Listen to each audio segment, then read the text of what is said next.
When we talk about building new thriving societies, I think we cannot only look at the separation between man and nature, which is a separation that both Giles and I talk a lot about, separation between the masculine, the feminine, the inner and the outer.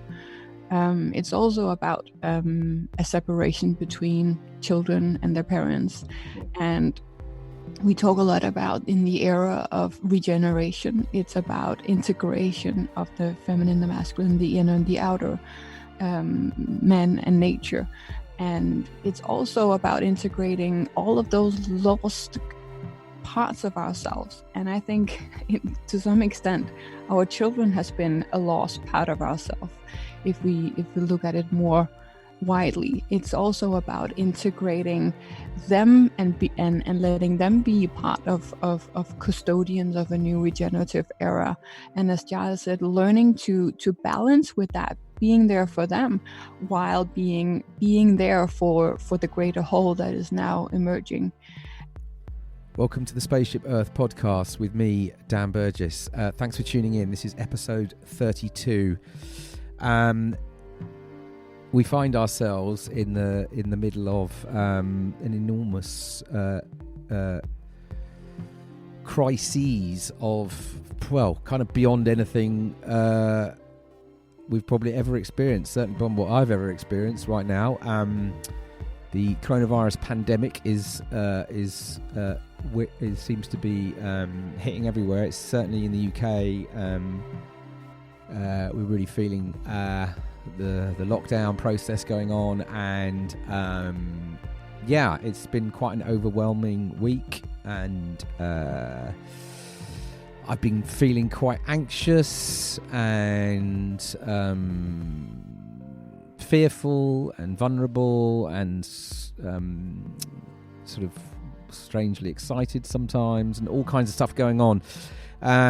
Anyway, I had booked this podcast with two amazing people, one of whom I've had on the podcast before, but Laura Storm and Giles Hutchins, who co-authored a book last year called Regenerative Leadership, and a big fan of all their work and thinking and practicing, and we've been trying to get a conversation in for a long time, and finally we got it in the diary for today. But this was obviously weeks ago, before we find ourselves in this pandemic crisis. And so I guess two things I just wanted to note. One, the nature of this podcast is not a review of the Regenerative Leadership book. It's much more an exploration of this moment we're in and the role of regenerative leadership in this context. That's how we've ended up. That was a conversation we ended up exploring, and but do buy the book because it's brilliant. But it just felt, I don't know about you, but for me, I found myself now suddenly trying to create kind of homeschool systems for my children. I'm trying to figure out where my income's going to come from. I'm trying to suddenly look about how to support the local community. All this stuff that we're all wrestling with landed at this time, and so rather than just sort of either cancelling the podcast or pushing it back, we've just decided to let's record the podcast and let's just be really real of where we're at right now. So that's the conversation we had. And just also in the spirit of this podcast, my intention is to keep going with this podcast over the coming weeks, but to be a bit more rough and ready, just to get them out. So I'm not going to spend too long here, analysing what happened or front ends or, plugging this thing. The podcast, share it if you think it's useful. I hope these conversations will be useful. They're useful for me, whatever happens. They're helping me process stuff with amazing people. So I'm going to cut straight to it. Do follow Giles and Laura's work. You can dig into the show notes to link out to that. If you're interested in a new form of leadership for these times, I recommend Regenerative Leadership. I recommend their book. But let's get straight to it. This is episode 32 of the Spaceship Earth podcast with Giles Hutchins and Laura Storm, Regenerative Leadership. Laura, Giles, welcome to the Spaceship Earth podcast. Thank you so much. You there, Giles? Yeah. Hey. Brilliant. So thanks for joining. We're just for everyone. We are in. What are we? We're in March. We're in. It's Friday, the 20th of March. And there's a lot going on in the world right now. So thanks for sorting this out. We've all been kind of sort of, I guess the UK, where you are, Giles, and I am, and Laura, you're in Denmark, and I think you're in a slightly different place, a bit further ahead on what's been going on, and we'll dive into that. But we're all, I guess, in a kind of new space. I think those who've got children, we've got children at home. We're trying to figure out: do we have work? Do we not have work? Who are we helping? I mean, I don't know. Speaking for you guys, but for me, it's been a bit of a whirlwind this week, and I would just love to, before we sort of get into the regenerative leadership work, which feels like it's quite embodied anyway, but I guess it would just be really interesting to start with a bit of context of just where you are individually right now and a bit what's going on for you, because I think that's kind of quite important that we're sort of open with working from that place. So I would love just to get the listeners as well to get a bit of context, what's been going on for you right now, and how are you feeling at this moment. So I'll put that out there. Maybe Laura, would you like to give us a start on that? Yes, thank you. So yeah, today it's Friday, March 20, and we as a country has been in lockdown mode since the Prime Minister went on national TV Wednesday evening, and closed all schools, and closed basically private companies and all non-essential professions. So police and nurses and doctors, people working in supermarkets are still working, but the rest of us are demanded to stay mostly inside. We are allowed to walk out for fresh air, but cafes and restaurants and everything has been closed as well. This is closed Copenhagen, for right? I think 4 days now. So that did not happen immediately. So yeah, we are a bit ahead of the UK in terms of the lockdown situation. So personally, I'm in the city of Copenhagen in an apartment with my husband and my 6-year-old, who's now home from school, and our 7-month-old baby.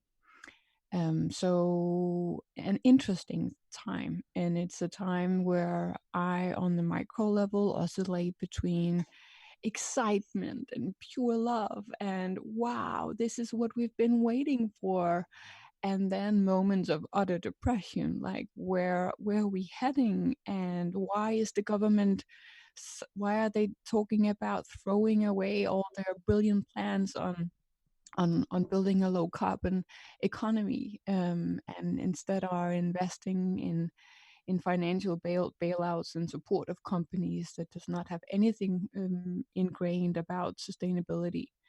And where will I personally be making an income from in the months ahead?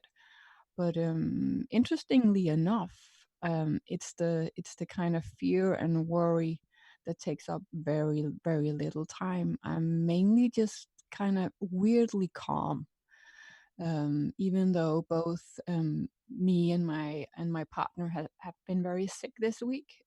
We have both had a flu. They have stopped testing people that are not severely ill, so we don't know if it's the COVID-19 or what it is. But we have both been really, really sick. So it's been a challenging week having to deal with 2 small children while both being ill.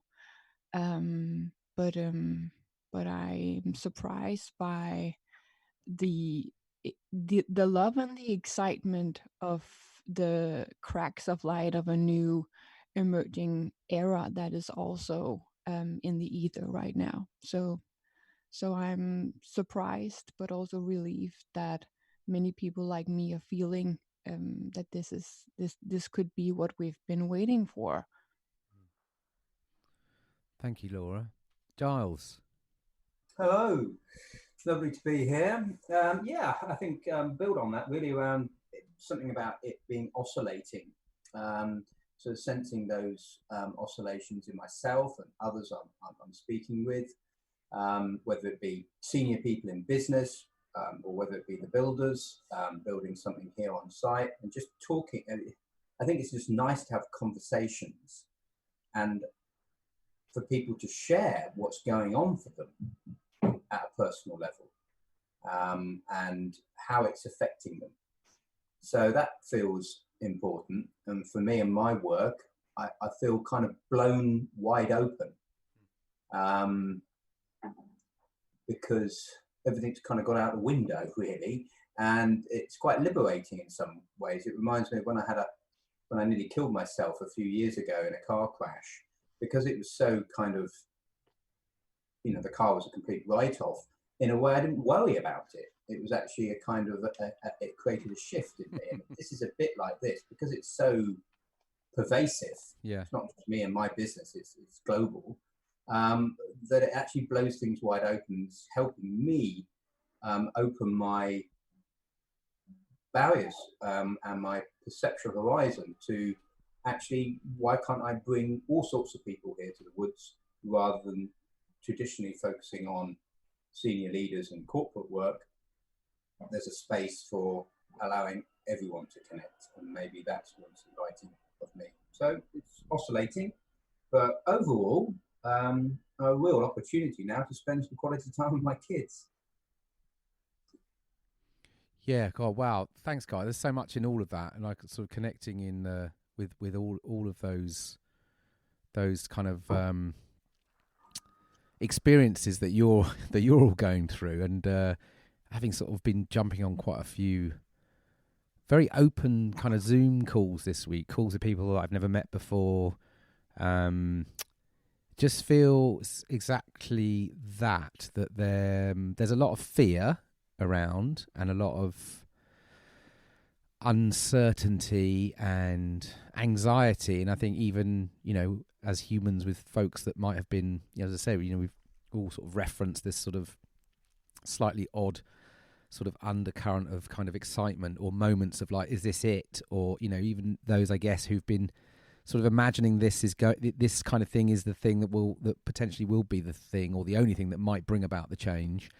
But at the same time, what I've been really hearing is exactly this. It's kind of it's so alive, isn't it? So it's so alive that and I guess that's one of the things I'm really fascinated by, your work with regenerative leadership, is this living, it's working from that promise of, we're the world is alive. And there's so much stuff that jumps out from your work that I'd like to explore here. And I guess part of it, and maybe this is the way in, is the self first, is this sort of, because it seems to me that what's happening a little bit at the moment is, as you said, Giles, the sort of system, literally the economic system at least, it's been blown apart, right? And it's almost like, and obviously there's this rush to try and fill it and solve it, and for the old models to keep sort of the thing ticking. And it feels like, who knows where this is going to head, but I'm really sensing that there's this pull to sort of actually come back to ourselves, and like that this moment is offering that, and that's going to be a very big jump for a lot of people, a lot of us who've just ignored ever really dealing with the uncomfort that have been feeling, even when supposedly, inverted commas, everything's been fine. Do you see what I'm saying? And it's almost like, I don't know. So I'm really curious about this self, because I know, Laura, when we've spoken in the past about, and in the book you guys talk about, you talk a lot about the breaking down to break through. So I was just sort of curious about exploring that a bit from the, you're saying, Giles, you're builders, and it's making you think about, it's not just business people here, it's all people. And so I'm just curious of starting from that sort of human perspective, and before we get into the kind of system work, if that makes sense, or that whole relationship. Is that somewhere we can go from?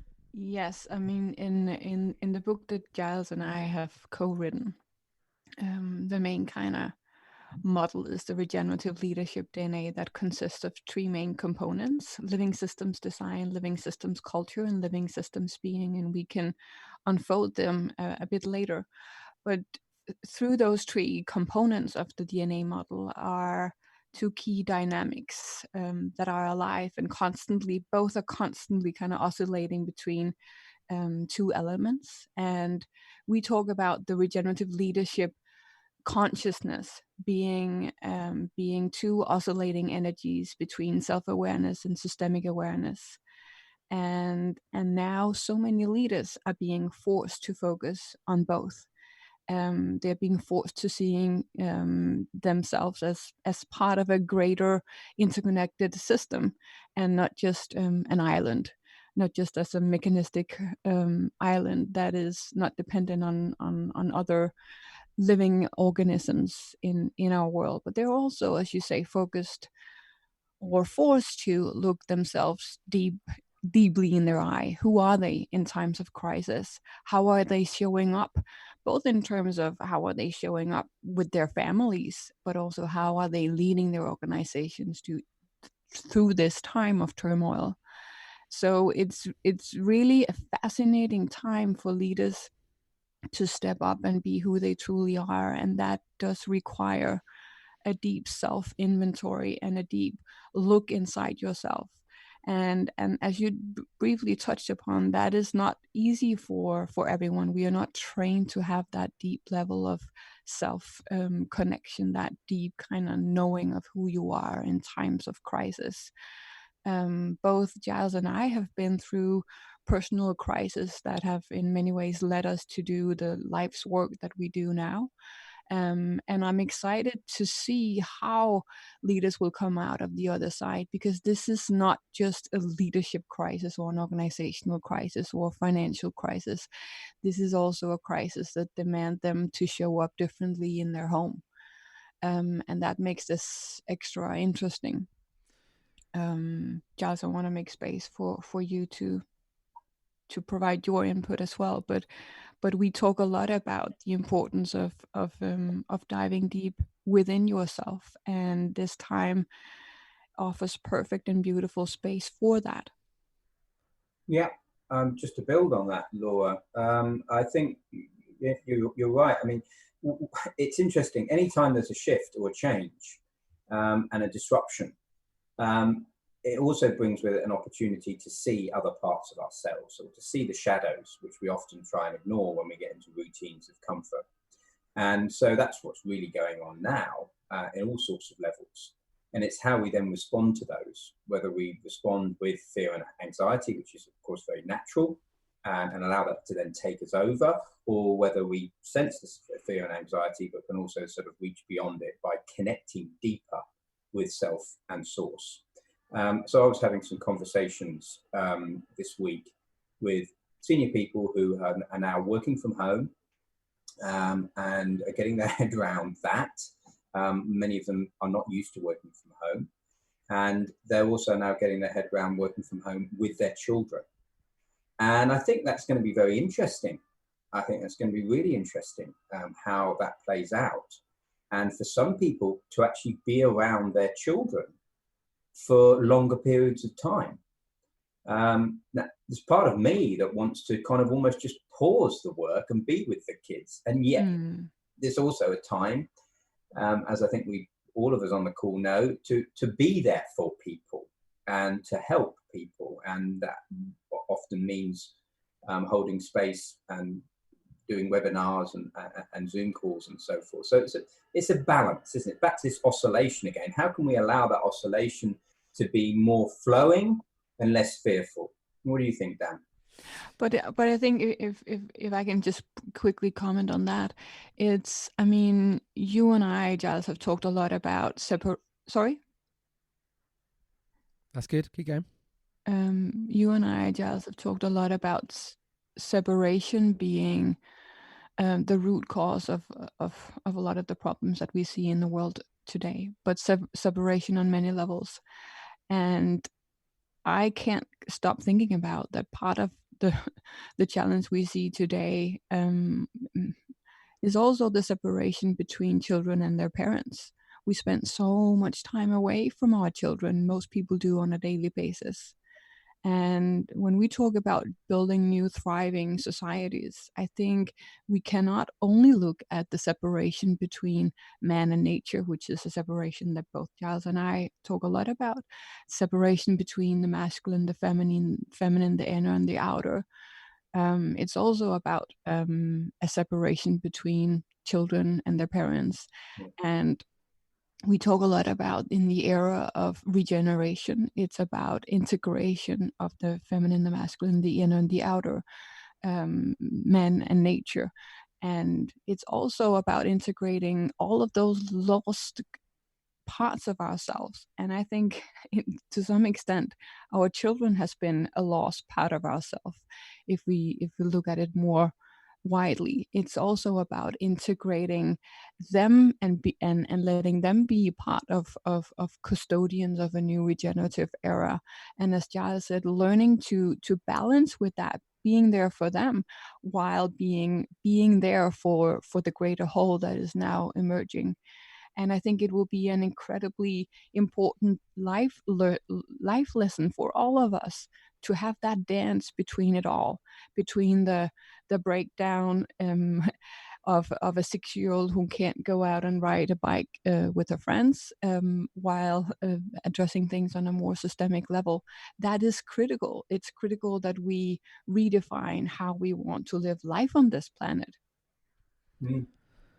Yeah, it's there's so much in this stuff. It's like, it's kind of like, it's in my head, it's like, you know, if we're going to collapse, we need to sort of collapse with kind of space, compassion, kindness, the ability to hold all this kind of messiness and vulnerability, because it's interesting, even just on the, you know, just thinking about the, you know, Giles talked about the, you know, talking with folks starting to work from home, those that are, you know, those again that are sort of privileged that we can work from home, right? Because there's a ton of people that can't work from home, and that's a whole nother thing that we're sort of trying to understand. How do we create these support systems for those that aren't in that position? But just on that thing of working from home, I think again, like, absolutely this separation from our families, separation from children, but then also like the working from home, trying to sort of plonk like work as we know it from a sort of office-based thing into this home, you know, and there's a whole kind of re-engineering that's sort of, I think, is being called for, you know what I mean? And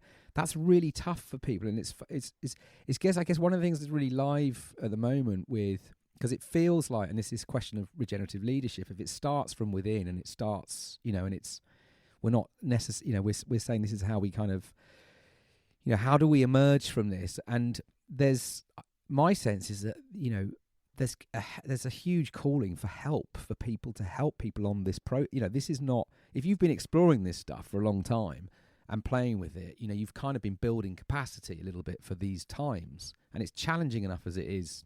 I'm speaking for myself, I'm sure it's the same for you.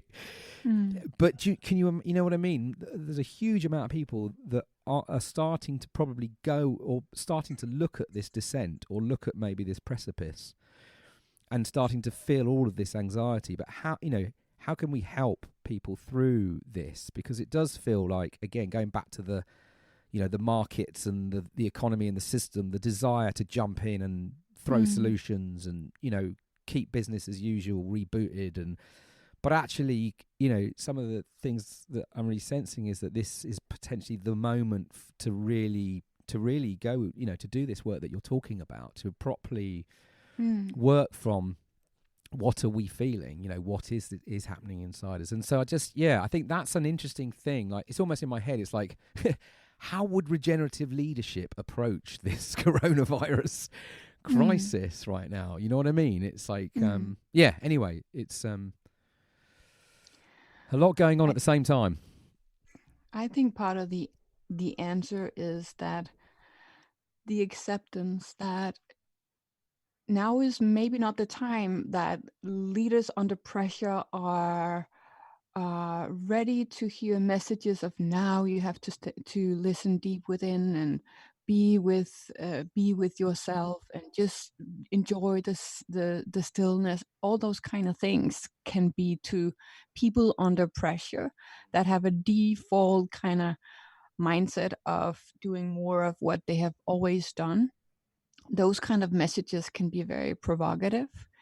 I think it's about, for this next phase that we are in the next few weeks, it's about accepting and just being with the collective breakdown and breakthrough that is happening many times throughout a day. That it's there has been circulating a meme on social media about now is the time to dance and be still and enjoy time with your family. And I'm all for that. And I applaud that message. But on the other hand, we also have to be compassionate towards ourselves. That certainly have to manage on a micro level our own little family, our own financial worries. And that is what the society is going through as a collective as well. So what I'm trying to say is that we can hold space for people. We can inspire people to provide a vision of how could our societies look like. What kind of chance do we have now? But also avoid being kind of condescending, if you understand what I mean, in terms of when people feel the fire beneath them, and they want to run away, or they want to be doing more of what they've trained to do, and they can't wait until markets get back to operating as normal. It's you have to be very careful how you talk to people, if that makes sense. So it can be inspiring without being condescending, and holding space and just allowing things to unfold in a way where we are observing with a combination of providing an alternative vision, if that makes sense. Allowing things to unfold in their own kind of natural way, and allowing people of all walks of life right now to go through their own things without judgment. Yeah, I like that. Giles, where are you at with all of this? Well, where am I at with this? I think there's an integration going on. There's a kind of a breaking down, a boiling down, a reconstitution, if you like, a kind of cooking that's going on. And so the sort of silos that we're used to dealing with around sustainability, culture, purpose, strategy, leadership, and these sorts of areas are actually having to become more permeable and start integrating to deal with this new norm. And what I mean by the new norm isn't just the pandemic. It's a whole host of things that are all adding to that. And so that will, I think, emerge over the next few months. I mean, the immediate thing will be how do we operate with our social distancing, and then how do we reintegrate from that? And to add to what Laura was saying, I think you're right. How do we just create space for that? Hold space for people to just talk that through. And from a practical level, from my perspective, we've got 60 acres of ancient woodland here. How can I, whilst it's designed for me to be taking leaders out into nature, actually, why can't I be now taking some key people from the local society that just need some time, that are holding lots of threads together, that are under immense pressure because of so many things pointing towards them, and allow them to have some space to sleep overnight, to process stuff. So, that opens me wide open to holding space in different ways. I'm noticing a tension inside my own self around how much time I want to spend on the internet, even though I can see the desire for webinars and conference calls and so forth. There's something in my energy system that is actually encouraging me to almost go the other way, more into nature. So I will hold that. I think we need both. But I hope that as people start to reintegrate out of needing to socially distance, that actually there can be an opportunity to hold groups, small groups, in nature for deep dialogue, so we can start really processing what goes through on this, which I just don't think you can do in the same way on a webinar or a Zoom call, where there's enough space and there's enough depth of connecting to source to allow the individual and the small group to truly start opening up into what is unfolding, that is imaginal, that is symbolic, that is intuitive, that is messy, is unconscious, not the kind of rational, these are the steps to take to-do list, but the deeper stuff of how we connect into the heart of what is shifting. Yeah, there's something, I think it's a phrase I saw in the book or on your site, which is healing our view of the world from the inside out, which is and just to quickly build on what you were saying there, Giles, for Laura, it'd be great to hear where you're at with this, but these sort of unique times. I mean, there's a great friend of mine, the very, very smart Ella Saltmarsh, and she a few days ago just put something out on Twitter, which was, she said, let's use the term physical distancing rather than social distancing. At this time when we need to be physically apart, we need more than ever to focus on social connection, not social distance. And it's sort of like we're in this time where it's like you say, we're being called to connect with each other, and yet, you know, there's extraordinary circumstances which are pushing people indoors and away. And at the same time, just on Giles, on what you're saying, it almost feels as well that what is also sensing is that, you know, like in the UK, right, you know, spring is starting. Like, it's almost like the natural world starting to flirt. It's starting to sort of, do you know what I mean? There's all these signals and signs. And so it feels like there's this sort of opportunity to notice this non-human world. But at the same time, how do we help keep people feeling connected? You know, at a time when we're sort of effectively starting to unravel, you know, and maybe encouraging that, but then we're sort of faced with this challenge of this physical distancing, let's call it. And it is, you know, you probably couldn't make this up. This is sort of like, you know, right, my mind keeps going back to sort of Gaia's revenge, right? But it's just like it's an extraordinary moment, right, of all these, you know, to need to connect with others, and a real sense of how many people are going to need supporting and holding, particularly those who are, you know, way more vulnerable in terms of needing to work and finance and support, and yet, you know, this ability to be distant and then the ability to want to lean in maybe to the, you know, maybe this is a time to where this reconnection to the natural world is also potentially being really called for. But it's a mad set of circumstances. I'm not laughing at it, but I kind of am, because it's just it feels, you know, if you scripted this, people would say, it's just nonsense. Yeah, and it's also a privilege to have access to nature right now. I mean, most people are living in cities and are forced to be inside their apartments. Because if that was not the case, it would be a beautiful time to reconnect with nature. But we just have to be aware that most people do not have that privilege. Yeah, and I guess from where my head's at is there a moment to try and open up the natural world is kind of there? That's the challenge, isn't it? How can we help people with this time that they've got?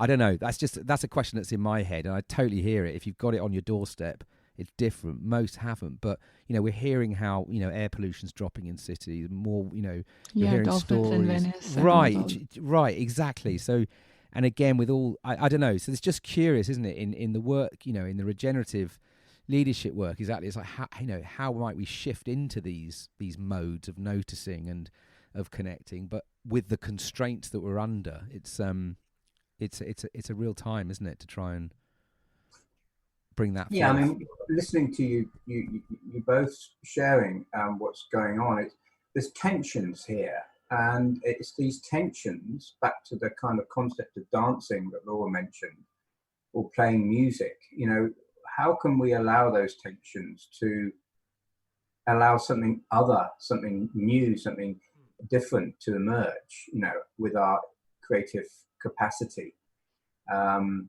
So yeah, I mean, it's not that it's either going into nature or doing a webinar. You know, they're not that you know, it's both and something else perhaps. There might be other ways that we can innovate through to this.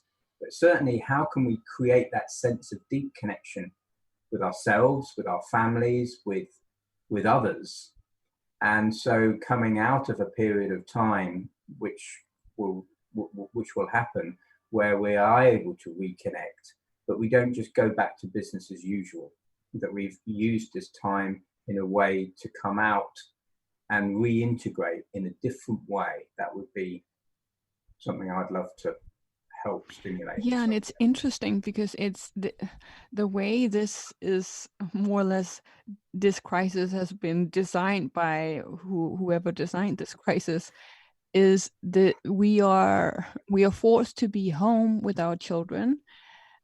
Leaders are forced to let go of control, and what I have seen happening here in Denmark is that slowly but surely leaders are loosening their grip in terms of wanting to control how they dictate their employees from afar, and are kind of slowly but surely surrendering into hopefully a more regenerative approach to running an organization and trusting your employees. So that's something that I find really interesting, because that's what needs to happen on a global level, on a macro level, like right now, that we redesign our organizations to be wiser, to be more resilient, to have more trust towards our employees. And it's interesting how this crisis is forcing leaders to do just that, to let go a bit of control, provide more overall visionary guidelines, and then trust your employees that they will do what they're capable of in this critical situation, to do their best to help their organization survive and thrive through this crisis. So this surrendering and letting go of control that is happening right now is something that I find really fascinating to observe. Yeah, and balancing that then with a sensing and responding, which comes, exactly, I think, by connecting deeper with that sense of self and sense of system. And that is a core part of regenerative leadership, that sort of pivot from control and predict into sense and respond. And it's been interesting, again, actually meeting last week, this week, most of my meetings in London were cancelled, quite understandably. But the week before, when I was actually in London, I met with some really senior people of large organizations, including some CEOs. And it was quite interesting, because the pandemic was unfolding, to sense those that were, you felt, sensing and responding, aware of the tensions in themselves and in their system, and yet having the capacity to sense and respond rather than react or go into control or fear. And those that you could tell were allowing the fear to creep in. And I suppose that's a key part of the shift into regenerative leadership. It's a shift from a mechanistic perspective of locking down, of honing in, to being more open, allowing something to flow through us, and and having the ability then to use that wisdom, that intuition, to sense and respond in an individual, but also then in a system way, to actually be able to listen to the organization. And I'm heartened by what you say, Laura, that leaders are loosening how to control remote workers and so forth. What might happen is we might be able to start sensing the collective intelligence of the organization. Exactly. Now, that's another step. But if we can get that, then some of these leaders will have a visceral, actual experience of sensing their organization as this living system of different relationships. Exactly. And because things are changing literally minute for minute, that is exactly the skill set they need right now. The key point right now is that you cannot control the situation. It's uncontrollable. And the best thing you can do right now is to listen and sense in and then respond. And do that, as you say, based on collective intelligence. No man or woman right now is as wise that they can figure things out on their own. They need to tap into the collective intelligence they're surrounded by. So there couldn't be a better kind of education program, hands-on, than what is happening right now. And I was reading an interesting thread on LinkedIn the other day. An employee of an organization of a big marketing consultancy, had posted on LinkedIn that he was very frustrated about how some leaders were tapping into this, or not tapping into this, but using this opportunity as sending out fearful emails all the time about, now is the time that we beat competition. We have to work more now than we did before, because now is where we can kind of come in the middle of the night. We can win. As the thief kind of thing, right?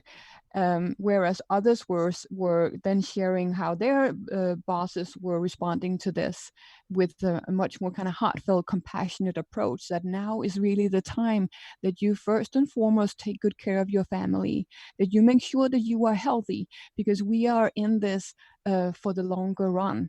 So how you are thriving right now is dictating how we will thrive as a company once this situation has gotten better than it is right now. And it's interesting how different personalities are reacting to this. Some is like so fearful and so kind of have this scarcity mindset that now is the time that we can take over the world if we work day and night.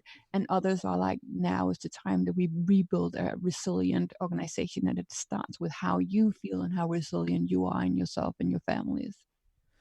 I love the hearing, that because you're out, in Denmark where you are, you're sort of from the UK. You've got this probably like you say 10 days or so of and just this sense that there's a slowing, and maybe there's this new kind of intelligence that's starting. Just sensing this kind of new sense of trust potentially that's emerging. And also, if I can just quickly say something else, that something that has started to kind of take place or be part of the discourse here in Denmark is that, hey, maybe we do not need to be in an office 8, 9, 10 hours a day. Maybe we are actually quite efficient if we focus 2 or 3 dedicated hours a day and then spend the rest of our time living more wholesome lives. That is really interesting. Imagine if that is one of many things on the positive side that comes out of this, that we redesign our approach to being efficient at work. Yeah. I mean, because this is the stuff that's fascinating me. So it's like this, you're sensing now that this time, as the time goes on, there's a sort of a letting go. There has to be. In other words, you'll just fry yourself into sort of a control freaks. And so there's this sort of letting go. And what struck me, and I think is a sort of feels like a big part of what's going on, and will it be a bigger takeout, is the pace that the system that we've all become a part of. This is sort of industrialized, globalized, always on, just in time system. How fast it operates, and basically how easy it is to break. It's almost like it can't function unless it's in 5th gear, right? And so because of all the what the coronavirus has done is accelerated the literally stopping of everything. The whole thing's gone, and it's just like, someone said on this call earlier, he was just amazed at how quickly an economy can break. And it's just, again, when we think of like, what else does nothing?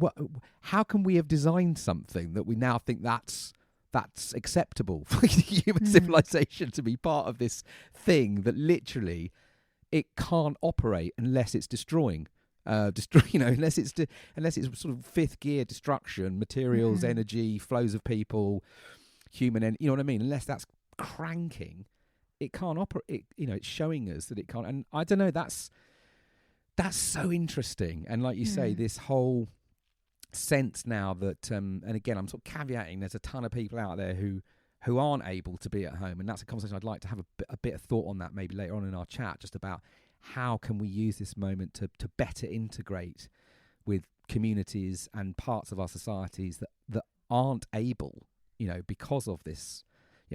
How do we regenerate the whole thing, and involve everyone?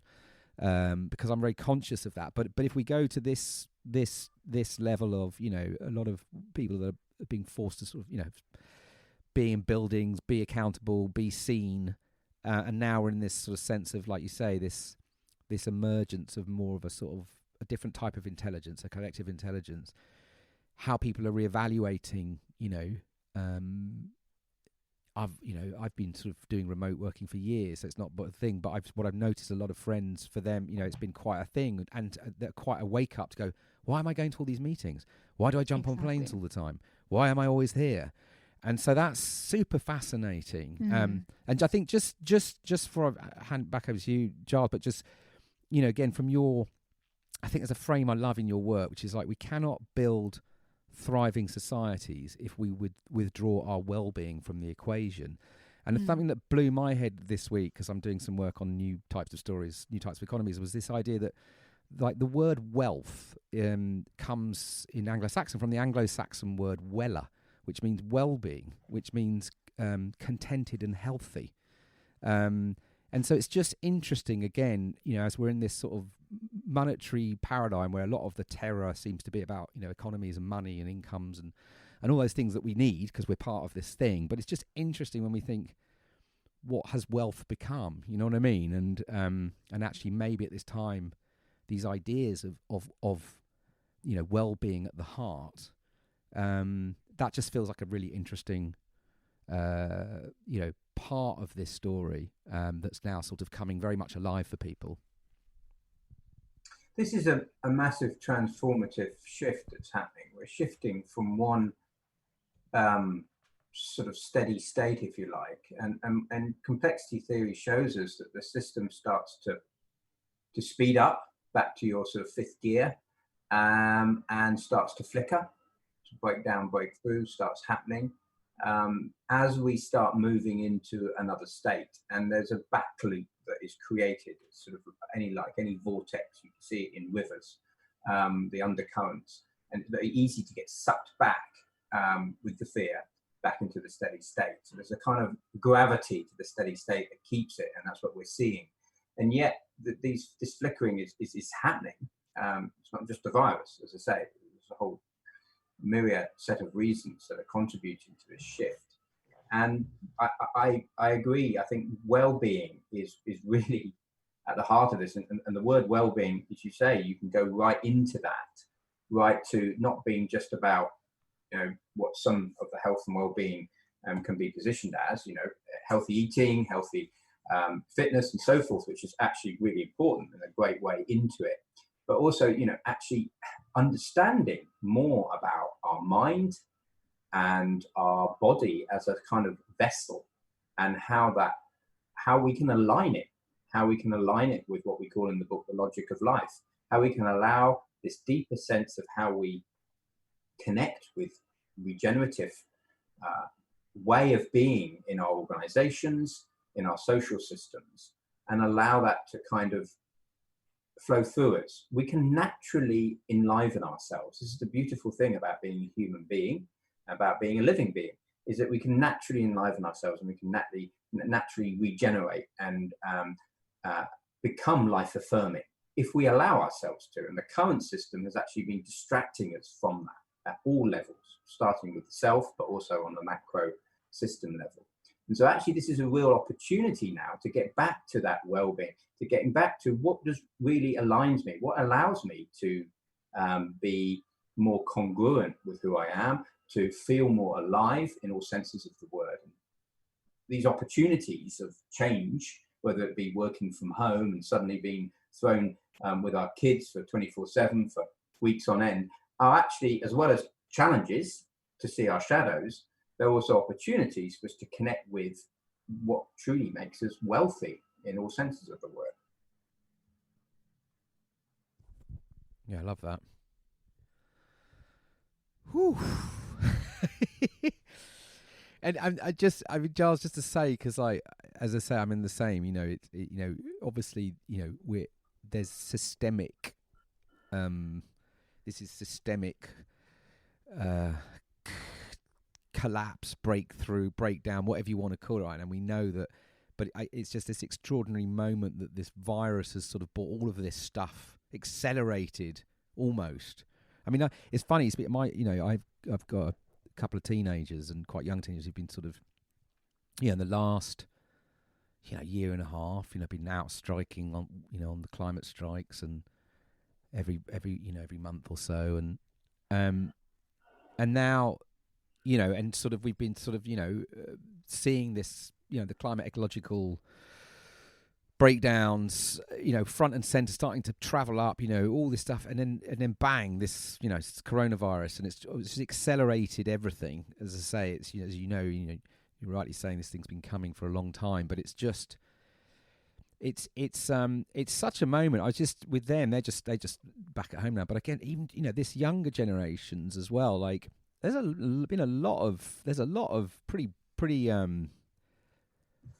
challenging stuff going on in their lives. I'm sort of again this sort of really interested in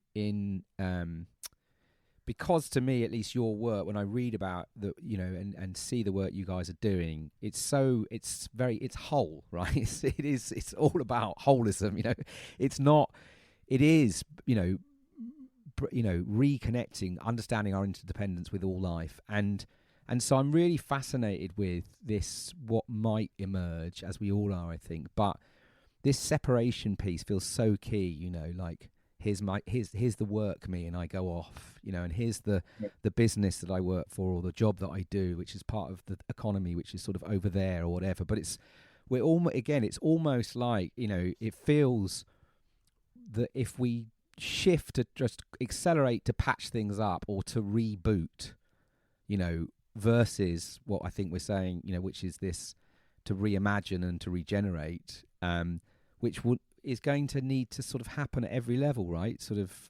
Yeah, exactly, and that's why it's in a way it's incredibly beautiful that it's not a food crisis we're dealing with right now. It could end up being that, of course, but right now it's a pandemic, which means we need to stay inside with our families. And to build on what Giles said, that it is incredibly beautiful that we are in a way called upon to be really whole with our families, and that our family, in a way, or ourselves, if we are single, right now we are called to be healthy within ourselves. And so while global CO2 consumption and emissions right now are massively decreasing, and we have bluer skies, and the canals of Venice have cleared, and we see dolphins, and we see kind of nature is slowly taking over things again as this incredible, intelligent force of energy. Meanwhile, we are forced to be with ourselves, with our families, and build resilience from the inside out. It's incredibly beautiful, and as you said, we could not have thought of this if we were allowed to design a systemic crisis. And of course, there are incredibly many things on the list of downsides of this. It's not.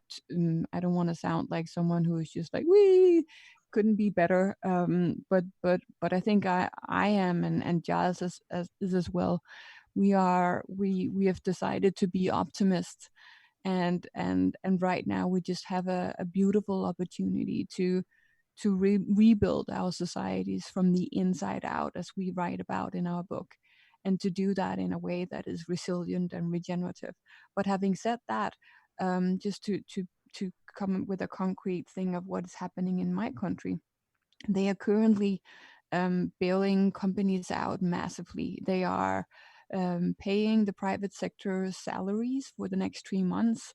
They are supporting them heavily because we have the financial capabilities of doing that, but it does mean that the strategy that was, or the policy that was in place after the current government took over power in May last year, we had an election called had been doubted or named the climate election, because the public the people of Denmark really demanded urgent action on climate change. So we have quite a radical strategy in place to reduce CO2 consumption by with 70% in 2030. And right now, the investment that required is currently going to bailing out companies and supporting them to kind of soften the financial crash that the pandemic will come with as well.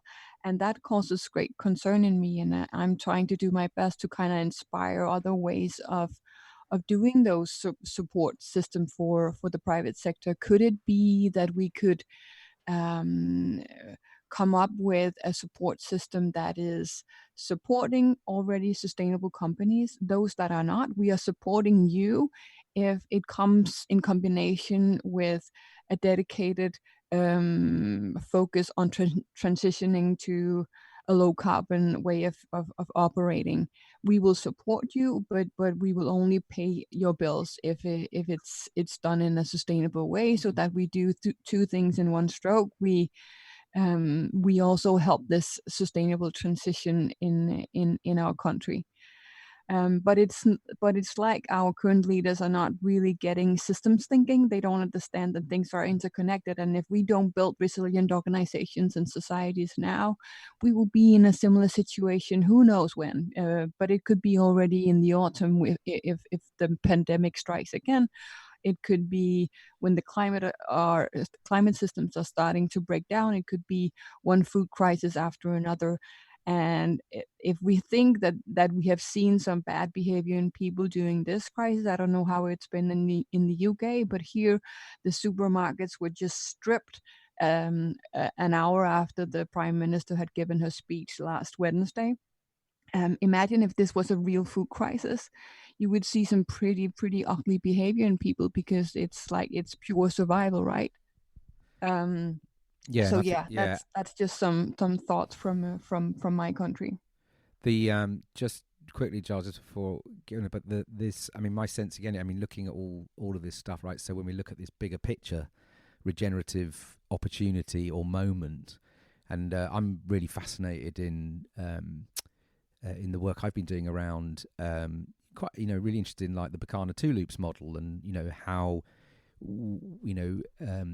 again, looking at kind of living principles and seeing institutions or beliefs even, right? The beliefs that we hold in our structures to be true, but how we have to shift and, move into a dying phase, right? In order for these new things to be born, to come through. And so, we have a very live example in the UK around, it was around the airlines, and I'm sure it's everywhere, but airlines crashing all over the place because they're so highly geared anyway and on debt, as far as I can understand, that this is just game over. And so the immediate call to governments to bail out airlines.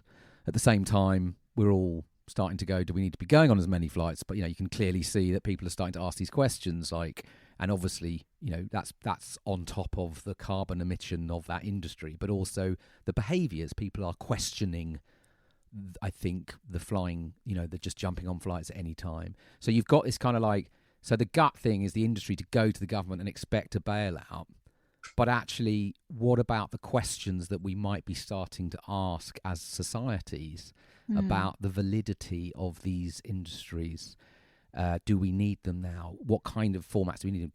Do we need them at the scale they're at? Probably no, right? On so many levels. So how do we move to like hospicing some of these sectors and dealing with them with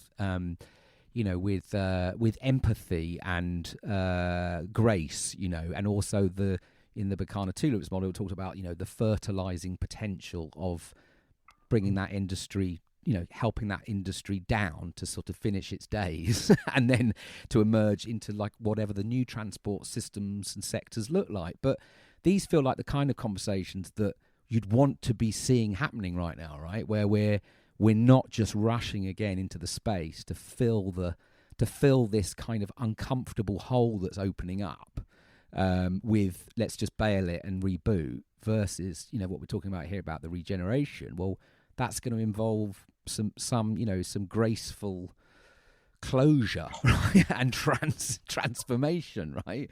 Anyway, letting things die. Yeah, right. And that we're comfortable with that, and we can celebrate how amazing the 2-3 decades of just jumping on planes was, but actually there's probably more appropriate airline behaviour now. You know what I mean? Again, like who actually flies most of the time anyway? It's a tiny percentage of the human population. Do you know what I mean? That actually take most. So again, I just using that as an example. Giles, where are you at? Sorry, I'm rambling a bit, but it's just super interesting. All right, it's a good ramble, Dan. Don't worry. It's always a pleasure hearing you ramble. This dying phase. I like it. I think I feel the dying phase is going on, and the global financial crisis now 12 years ago was a key part of that, and how we not responded, actually just reacted to it by filling the hole, and behaviors coming back quite quickly after that. And then we've had other issues, polarization in politics, issues like Brexit we had in the UK, Trump and other places, transparency issues, debt in Europe, Greece, Spain, Italy, climate emergency. All of these things are contributing to challenging the current sort of status quo, if you like, the leadership at national and international, and to some degree also the corporation leadership style. The current system isn't adapting quicker enough to deal with this dying phase. And in a way, whilst that doesn't help necessarily give us much comfort in the here and now, actually it won't adapt quickly in a dying phase. It needs to go through a threshold crossing. It needs to go through some form of metamorphosis, some form of winter. That's what we learn from nature, and we learn in our own cycles of change and what ancient wisdom traditions around the world show us. And so it's not unusual that it would take time to reform, because the dying needs to still happen. And I agree with you, there's a hospicing that has to happen at a certain systemic level. And there's also a hospicing that we have to bring it back to the individual again, that we need to recognize in ourselves. And hence why, I feel this is blowing me wide open, and maybe there's an opportunity, not in some kind of opportunistic way, but there's a need really for me to be in service of helping create some of that. Hospicing is the wrong word perhaps, but holding space during what is a challenging time, not just to get through this pandemic, no, for us to dig deeper, to tap into trust, connection, well-being in a true sense of the word, and those deeper issues which have to be explored in the dark of winter for us to have a decent spring. Love that. I mean, not the death, but actually, I do. I think that is. I mean, we need to probably love the death as well, right? Because it's my sense. I think that's part of the. I mean, if I was only allowed to say one thing that is challenging in our society, I think many of the problems we have can be traced back to our fear of death on many levels, and maybe that's what we are forced to face on a collective level right now, and all what death entails, and as Giles said, winter is death itself, and that's also what we address in our book, that being comfortable with all seasons of life and being comfortable with maybe each day representing all four seasons, and how you embrace those will dictate how you are able to lead societies, organizations, or your family. That you have stared all seasons deeply in their eye and you are comfortable with them, because amazing things can come after the death of winter, and that it's not just dead and then that's it, but it's always deeply also brewing on the new batch of life that will come in the springtime, and reliving through times that are having all four seasons in one right now, but we are forced to to kind of be friends with the phase of autumn and winter as a collective. We have avoided that for such a long time now that it's time we step into that. Yeah, lovely. There's something that that this, what comes through this, it feels to me, at least in my head, that a lot of this old story that we've been living by is, as we know, has been very, it's the sort of the command and control kind of system, the sort of almost obedient system. You go to your schools, you learn this curriculum, you go and do this thing, you go and get this job. It's quite controlling, quite obedient, and there's not much room for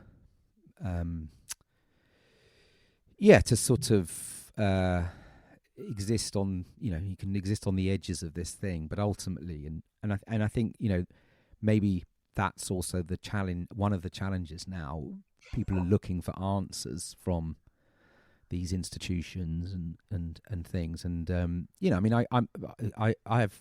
think I can't imagine being a prime minister right now, right? What that must feel like, and I'm not looking to sort of dissect people's political powers or ways of being, but just, it must be extraordinary pressures as it is to be someone on, working on the hospital front line or trying to clean, supermarkets right now, whatever it might be. And so I think, everyone is feeling it, but it's almost like, and I guess that's what I'm interested in, like, if what emerges from all of this, it feels like, unless it's unless it's people living, building the intelligence through their own participation, you know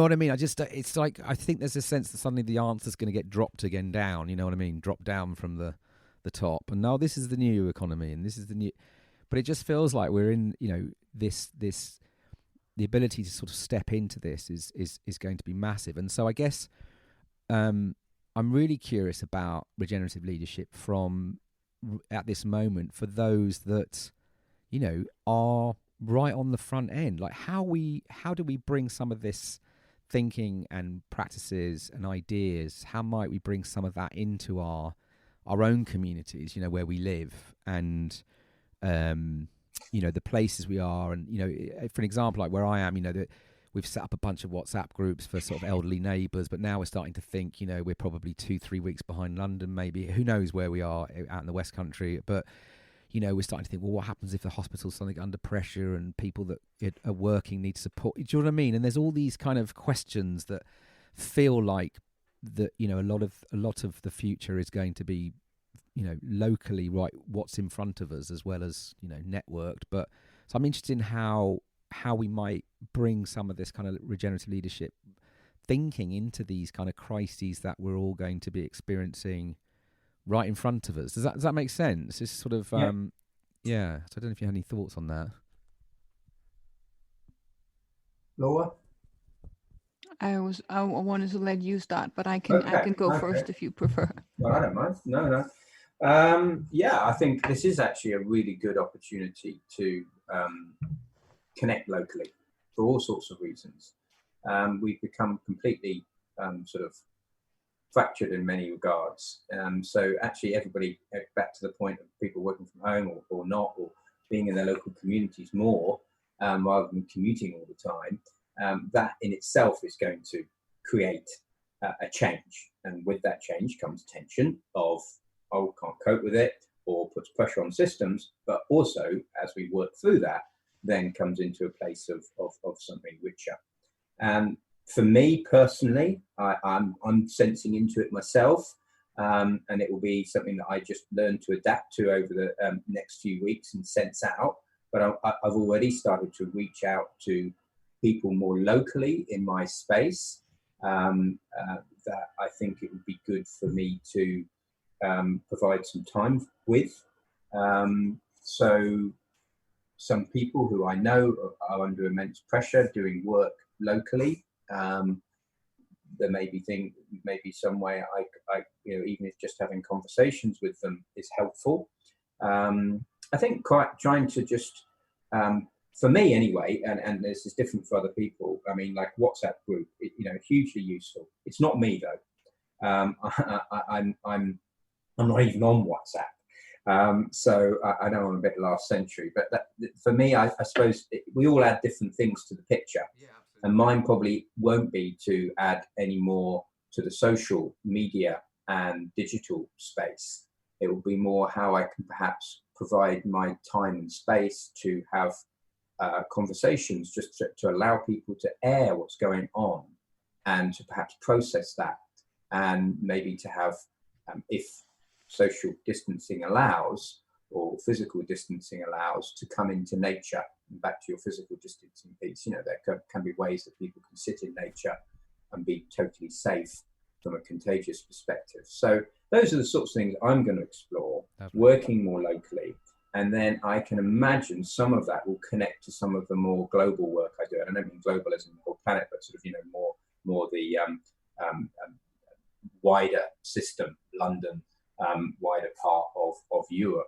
So I would be interested to see how those weaves start happening. I think that's part of what can emerge out of this. Stronger locality, local within global.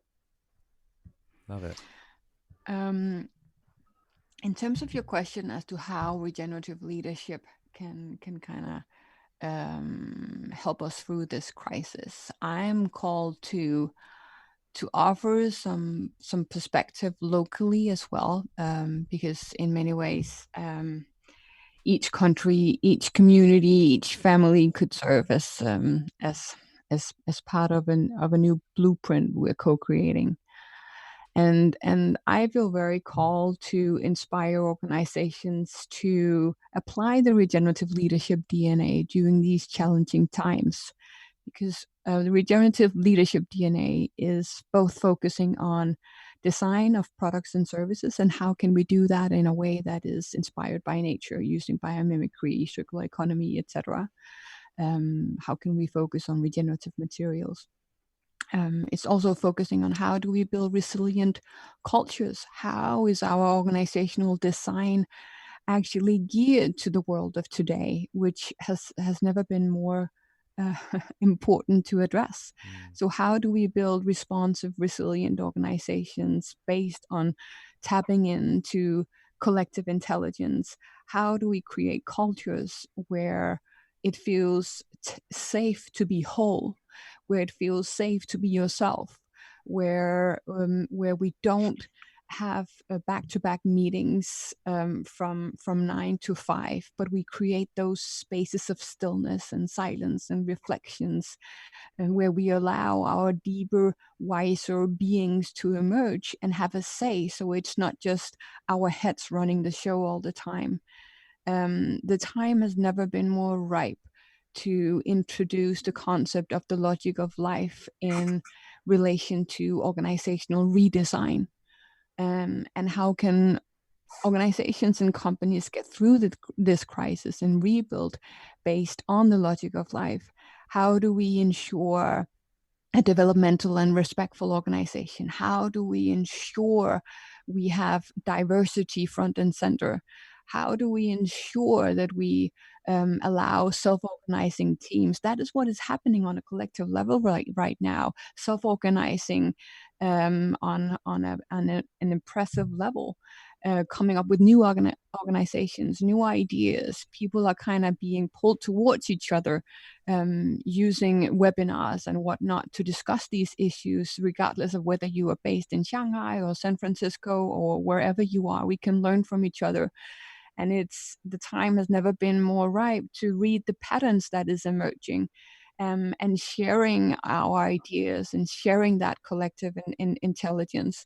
So that is my response. That I feel that the work that Giles and I co-created last spring is now ready to really go wide and far in terms of inspiring people regardless of where they are, in terms of how can they redesign with the logic of life in mind, and with the regenerative leadership DNA integrated into everything that they are doing.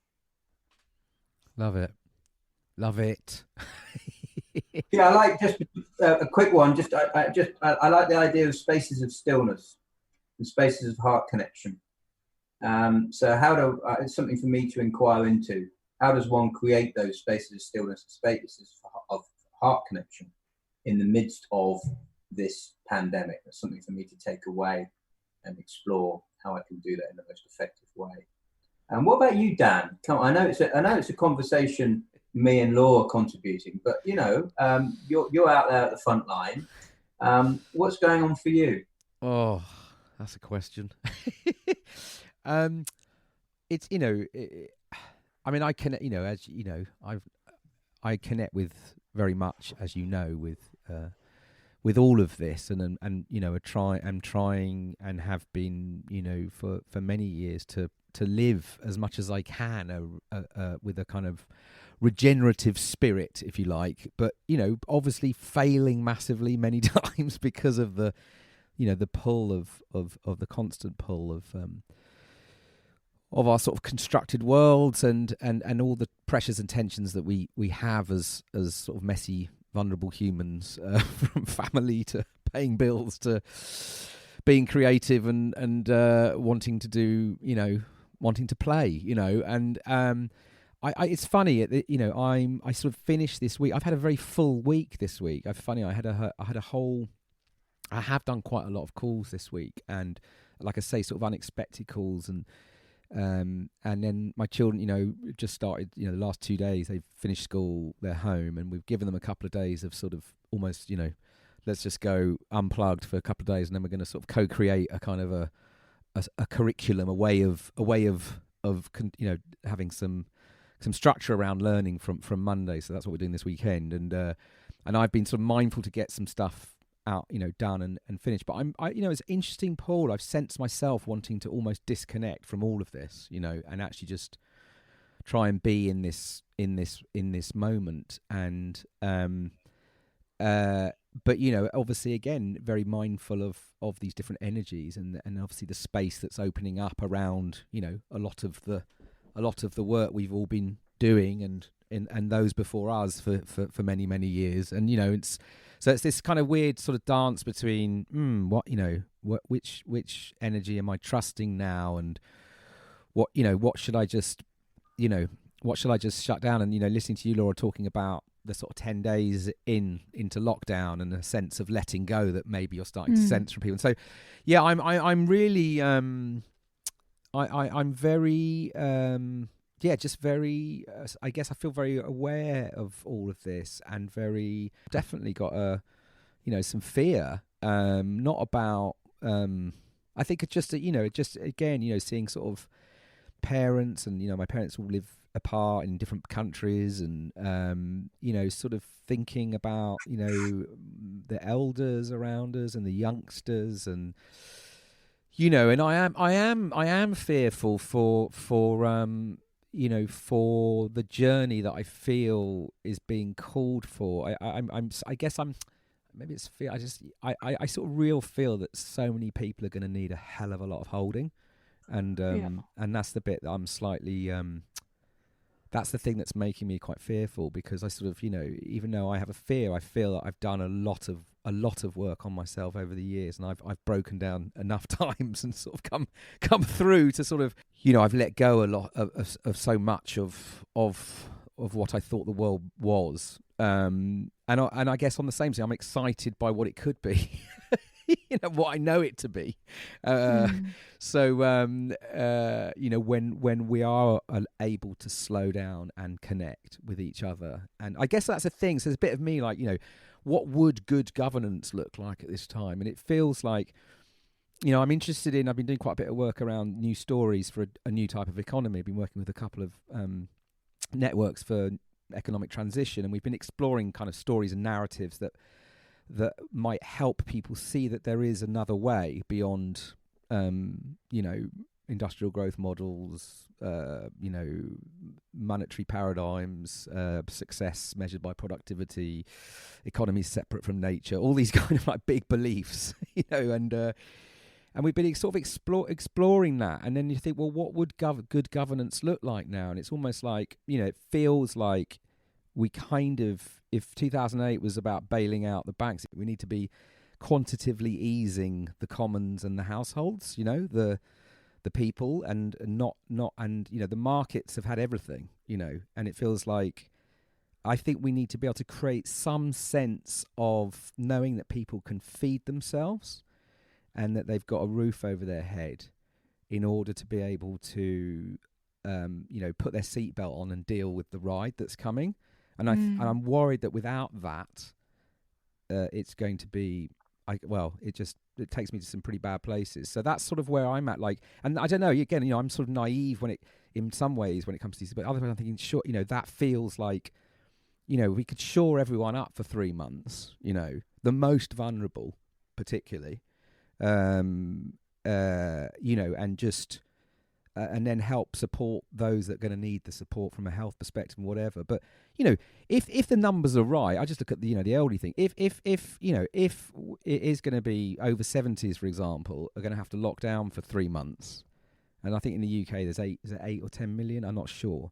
But how's that going to work? Do you know what I mean? I mean, how, just serving that community, you know what I mean? Or schools, how are we going to suddenly help, all these children at different age groups deal with this stuff, but also feel that they can have some sense of infrastructure around them to learn. I've been hearing, like, I feel like it's so many kids that don't have, might be one parent, the parent might be out of work. Being at home is going to be a nightmare, So I guess that's where I'm at. I'm like, if we, how do we make sure that these next few months we can hold people, the most vulnerable people, and then we can start to do all this great work that needs to be done, right? And so that's sort of where my head's at. I don't know if that makes much sense, but that's sort of where I think a lot of my sort of anxiety is at the moment. Yeah, I mean, if I just add on to what Laura was saying and what you just shared there, it's just, again, back to these tensions. It's not a complete loss of any top-down governance, because that's useful in certain times of crisis, whether that be handing out things, or whether that be making sure the doctors all respond in a certain way, or hospitals, or educational systems, and yet that system on its own will crack under this situation, and that's part of the flickering. And so there's another system that is there. It's always been there, and always has been there, and it's just moving into our perceptual horizon, which is what we call the logic of life. It's just a system of how things naturally work when we don't try and command and control them. And that self-organizing capacity, that ability to reach beyond our boundaries, which I believe is innate within human beings, as well as the desire to self-serve, will start coming up. And I think for me, it's then, how can I help create those spaces so that it can come up easier in local community, but also within the leadership of organizations that I'm connected with. It will be messy. And thank you, Dan, for sharing earlier, this messy, vulnerable humanity piece of it. That's the real life of this. And again, how can we be okay with that? How can we love the winter, and how can we love the messiness, yet be there for what is unfolding?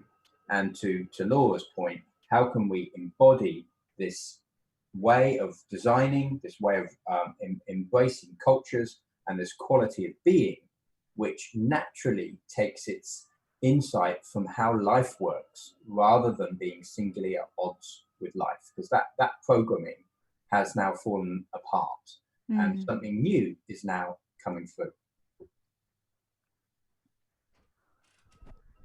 Love that. And I think one of the key things right now in the next few weeks is compassion towards ourselves, our family, but also just a surrendering to the fact that all those issues you outlined, Dan, you're not gonna be able to solve them single-handedly, and it's okay to worry about them, and we all have all kinds of worries.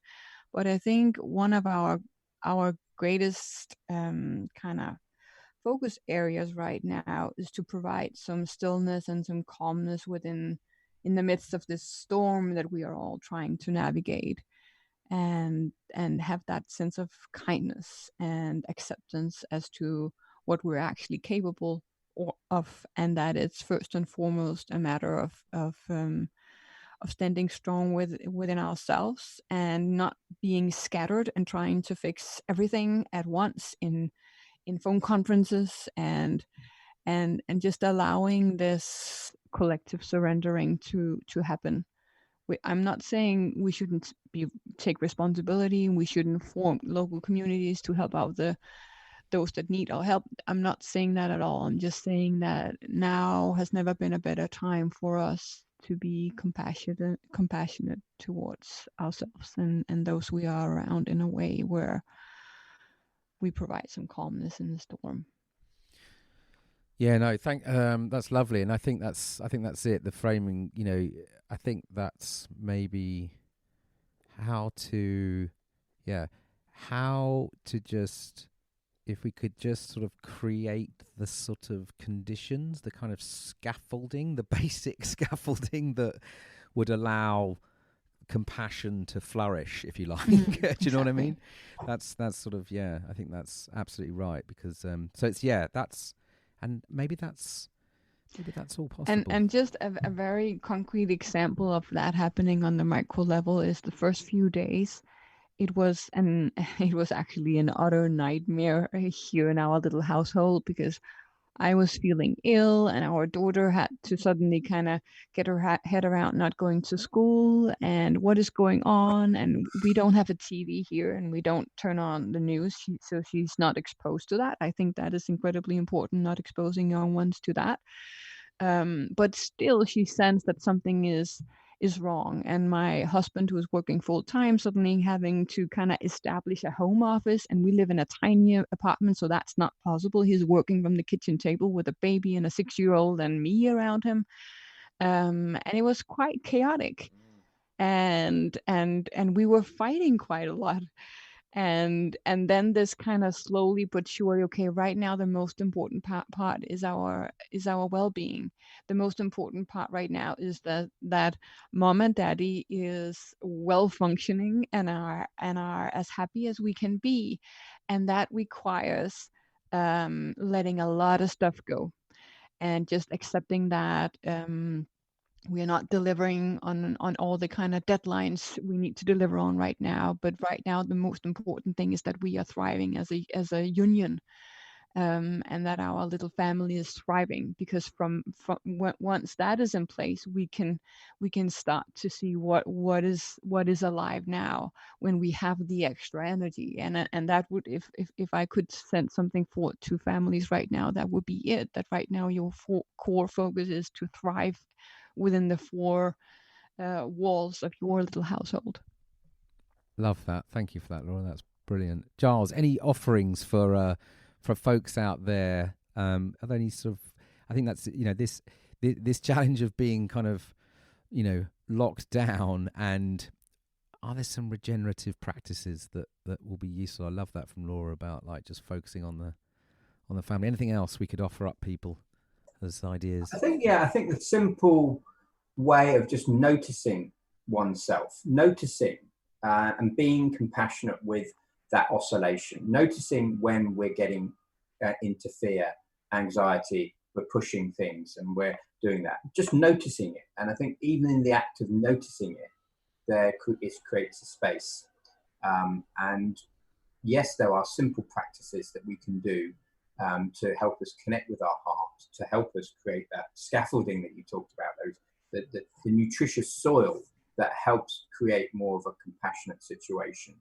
And we talk about some of those practices in the book and elsewhere. So I think just noticing would be my small takeaway. Noticing ourselves and being don't beat ourselves up when things happen and we get stressed with the family, but having that sense of compassion with ourselves and with others, so that we can start leading with love, because that's essentially what regenerative leadership is all about. Yeah, let's turn up the love. In our book, we have an epilogue where we reveal a little secret, and I think I'm going to reveal that now. Yeah, reveal but it. I would encourage all listeners to, of course, read the book. Of course, I'll link to both it all. Giles and I are getting a lot of feedback these days that this book is actually providing them a lot of consolation, a lot of inspiration, a lot of excitement. So I would encourage all to kind of we have an online version or an ebook version is what I'm trying to say. Anyways, in the epilogue we reveal the secret to great leadership, the secret to building regenerative societies, and that really the logic of life is love, and how can we disseminate and ooze love everywhere, and how can we bring back focus towards the love we have for ourselves, our children, our parents, our partners, and then go from there. Amazing. I think that feels like a moment to come to a close. Guys, thank you both so much for this conversation in these times. Really appreciate you carving it out in amongst our sort of makeshift kind of work-life isolation cocoons. I will link to obviously all of your work and the book and the site. And is there anything else that you want to share for folks in terms of things that people might want to connect with? Or I can find it all off the site. We have said all the most important things. Good but stuff. You just said a key word, that is when the caterpillar goes into the cocoon, there's a lot of breakdown and breakthroughs happening, and imaginal cells and imaginal groupings forming, and that is what is playing out in our societies right now. We are in a collective cocooning period, and imagine what could come out of the other side. So enjoy the ride, although it will be bumpy as well. Amazing. Giles? Much love to you, Dan, and to you, Laura. I'm glad you're feeling better, Laura, and it's lovely to hear both of your voices and to be with you both in this extraordinary time. Thank you for creating this space. You'll be in my thoughts. Amazing. Go well, folks. We'll be in touch. Lots of love. I'll give you a nudge when it's ready to go. And look after yourselves and those around you. Thank you so much, Jen. Be well, both of you. Yeah. Bye-bye. Bye. So I hope you enjoyed that conversation with Laura and Giles. Do check out their work in the links. If you're interested to explore a bit more of some of their thinking, there's episode 13 was a conversation with Laura Storm. I don't really want to say much more, but I wanted to read something. I was sent something yesterday in WhatsApp by my good friend James Turner, and it's something that was posted, I think, on the web by Adrienne Marie Brown. I'm just going to read it. I'm going to caveat it because I know not everyone has time right now, but for those who do. With this open time, you do not have to write the next best-selling novel. You do not have to get in the best shape of your life. You do not have to start that podcast. What you can do instead is observe this pause as an opportunity. The same systems we see crumbling in society are being called to crumble in each of us individually. The systems that taught us we are machines, that live to produce, and we are disposable if we are not doing so. The systems that taught us monetary gain takes priority over humanity. The systems that create our insecurities, then capitalize off of them. What if we became curious with this free time and had no agenda other than to experience being? What if you created art for the sake of creating? What if you allowed yourself to rest and cry and laugh and play and get curious about whatever arises in you? What if our true purpose is in this space? As if Mother Earth is saying, we can no longer carry on this way. The time is now. I'm reminding you who you are. Will you remember? Okay, that's it for this episode, folks. Look after yourselves out there. Look after those around you. There's a lot of vulnerable people out there who need support and attention, and a lot of amazing people that are on the front line of this as well that need our love and support. Do whatever you can do to support them, and the best thing you can do is to get out the way. If you're able to isolate, please do. Please don't gather in social groups. Respect the information and advice. This is the only way we're going to get on top of this and understand what's going on. And let's just bring as much love into this situation as we can. That feels like a good way forward. Going to play out with a track from John Hopkins. This one's called Scene Suspended. Until next time, big love, play safe, stay at home. Peace and out.